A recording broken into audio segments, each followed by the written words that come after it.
Hello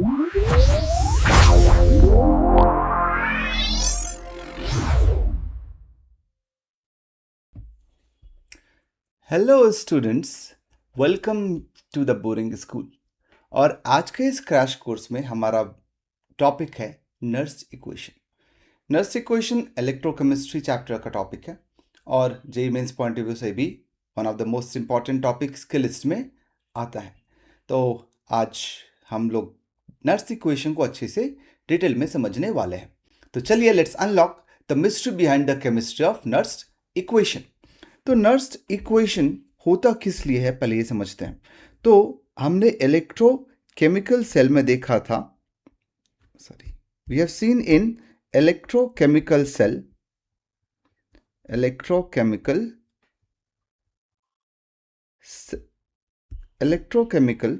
cell में हमने सीखा था ई नॉट सेल कैलकुलेट करना। We have learned in electrochemical cell कि हम ई नॉट सेल का कैलकुलेट कैसे करते हैं। ई नॉट क्या होता है? तो ई नॉट होता है स्टैंडर्ड ईएमएफ ऑफ सेल।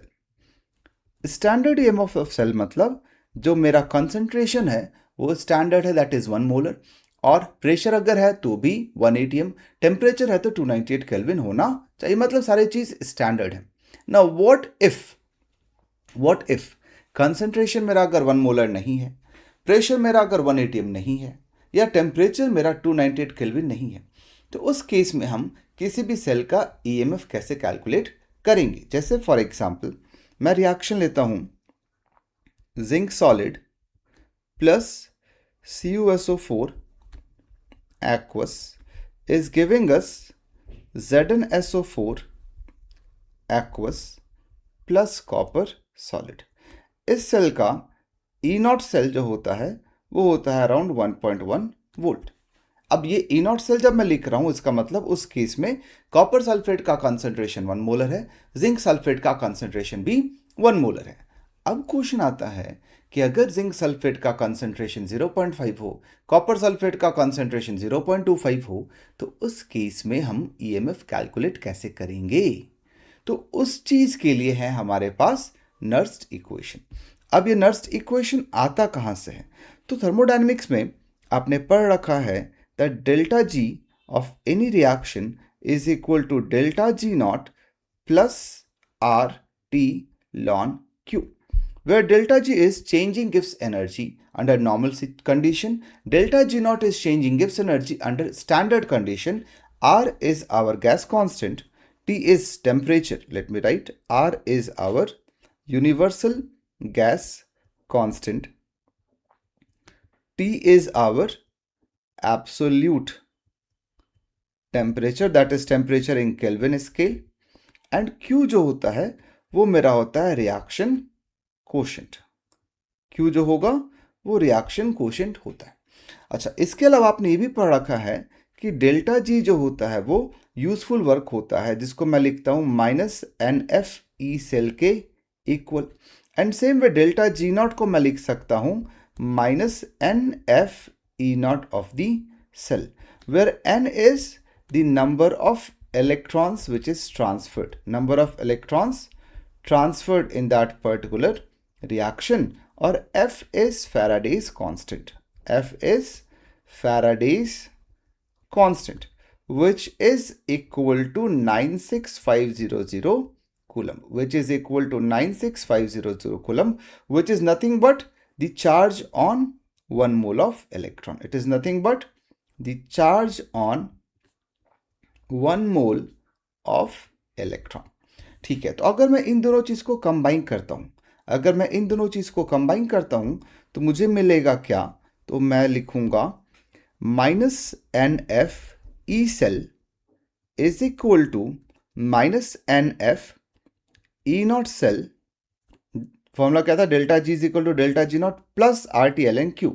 तो डेल्टा जी सब्स्टिट्यूट कर दिया, डेल्टा जी नॉट सब्स्टिट्यूट कर दिया, प्लस RT ln Q। अब देखो, what I'll do is I'll divide by minus of NF.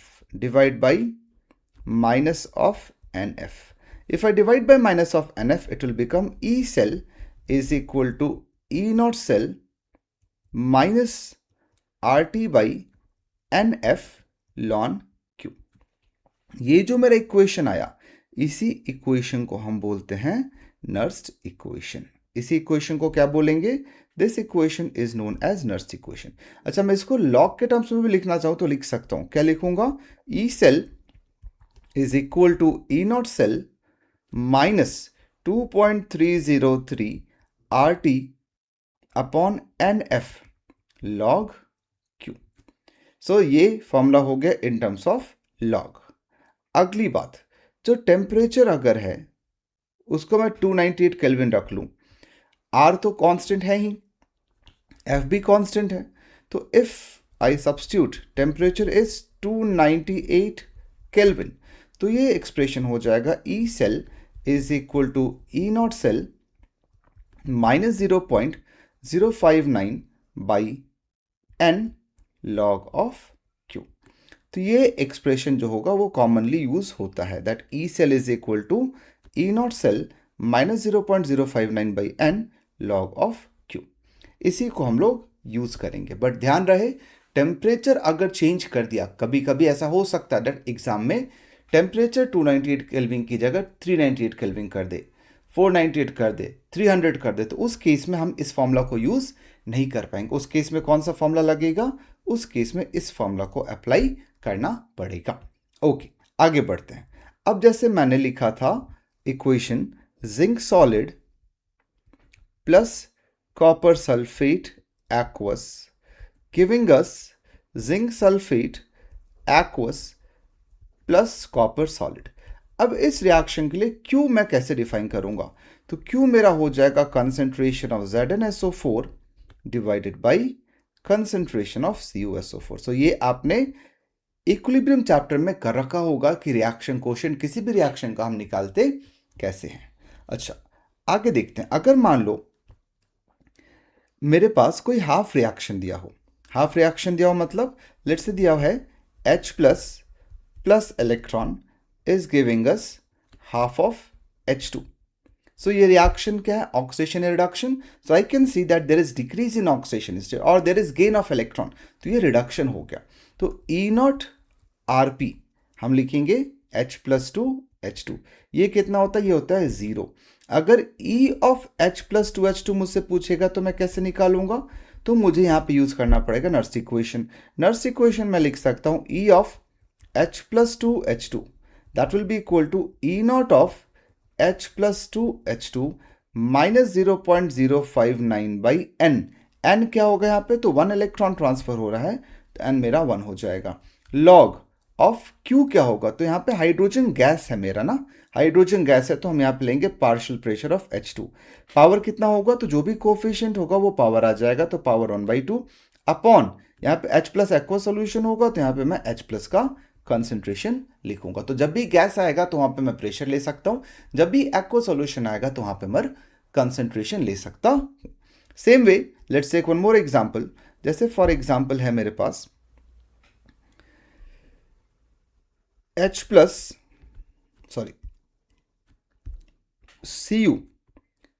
Plus Ag plus is giving us Cu plus 2 plus Ag positive.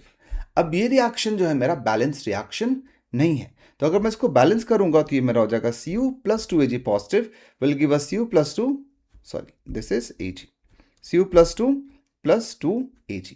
अब इस reaction में मुझसे पूछेगा E ऑफ Rp आप कैसे निकालोगे?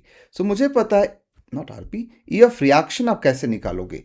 So E of reaction will be equal to E naught of this reaction minus 0.059 by N log of Q।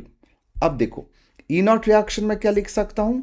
तो E not reaction में लिख सकता हूं यहां पर E naught of Cu2 Cu plus 2 that is the oxidation potential plus E naught of Ag plus 2 Ag। ये इस तरह से E नॉट आ जाएगा। अब तुम्हें एग्जाम में इसकी वैल्यू दी रहेगी, इसकी वैल्यू दी रहेगी, तो आप सब्स्टिट्यूट करके E नॉट रिएक्शन लिख सकते हैं। N यहाँ पर क्या होगा? तो 2 इलेक्ट्रॉन्स ट्रांसफर हो रहा है, मुझे दिख रहा है Cu कन्वर्ट हो रहा है Cu plus 2 में, मतलब कॉपर इज लूजिंग 2 इलेक्ट्रॉन्स। तो यहाँ पे n की वैल्यू 2 हो गई। और Q क्या होगा, तो Q होगा मेरा concentration of Cu+2 upon concentration of Ag plus square. Square क्यों लिख रहा हूं, because coefficient of Ag plus is 2। तो मैं सबको सब्स्टिट्यूट करता हूं तो मुझे मिलेगा E of this cell is equal to E naught of this cell minus 0.059 by 2 log of concentration of Cu+2 upon concentration of Ag plus square। अच्छा, एक क्वेश्चन बहुत कॉमन जो है वो पूछता है इसमें कि अगर मेरे पास क्वेश्चन होगा that we have standard hydrogen electrode as, और we can say hydrogen electrode at cathode, hydrogen electrode is present at cathode as well as anode. The anode as well as cathode both are hydrogen electrode. अगर दोनों hydrogen electrode है तो मैं reaction लिख सकता हूं, anode पे क्या होगा, H2 will be converted to 2H plus 2 electron, and यहां पर मैं लिख सकता हूं 2H plus 2 electron will give H2। अब क्वेश्चन में दिया होगा इसका प्रेशर Pa है, इसका कंसंट्रेशन Ca है, यहाँ पर कंसंट्रेशन Cc है, यहाँ कंसंट्रेशन Pc है। तो आपसे पूछेगा कि किस कंडीशन में ये सेल रिएक्शन स्पॉन्टेनियस होने वाला है। तो अगर मैं इसका ओवरऑल रिएक्शन लिखूं तो ओवरऑल रिएक्शन हो जाएगा H2 plus 2H plus will give us 2H plus H2। ये प्रेशर Pa है, ये कंसंट्रेशन Cc है, ये कंसंट्रेशन Ca है, ये प्रेशर P है। तो अगर मैं Q निकालना चाहूं तो Q क्या हो जाएगा, concentration of Ca square into Pc upon Pa into Cc square. अब देखो E naught of this cell will be what, E naught of this cell will be 0 because standard hydrogen electrode का E naught हम 0 लेके चलते हैं।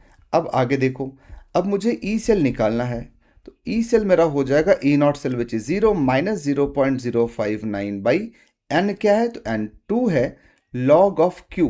Q क्या है मेरा, Ca square into Pc upon Pa into Cc square.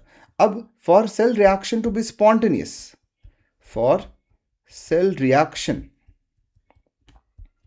to be spontaneous, for cell reaction to be spontaneous, E cell क्या होना चाहिए, E सेल होना चाहिए पॉजिटिव।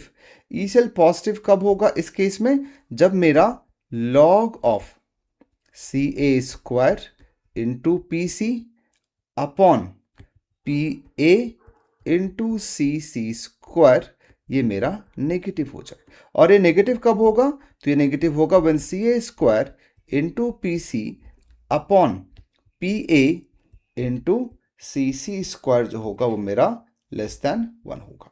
अब ये लेस देन 1 कब होगा, तो मैं लिख सकता हूं अगर ये लेस देन 1 है तो कंडीशन आ जाएगा Ca upon Cc square should be less than Pa upon Pc। अगर ये कंडीशन सेटिस्फाई हो रहा है, अगर ये कंडीशन सेटिस्फाई हो रहा है तो मैं बोल सकता हूं कि ये सेल रिएक्शन मेरा स्पॉन्टेनियस होगा। तो कुछ इस टाइप के क्वेश्चन तुमसे नर्स इक्वेशन पे पूछते हैं। आई होप नर्स इक्वेशन के टॉपिक का बेसिक्स आपको क्लियर हो गया होगा। अब इसमें परफेक्शन लाने के लिए आपको और क्वेश्चंस सॉल्व करने होंगे।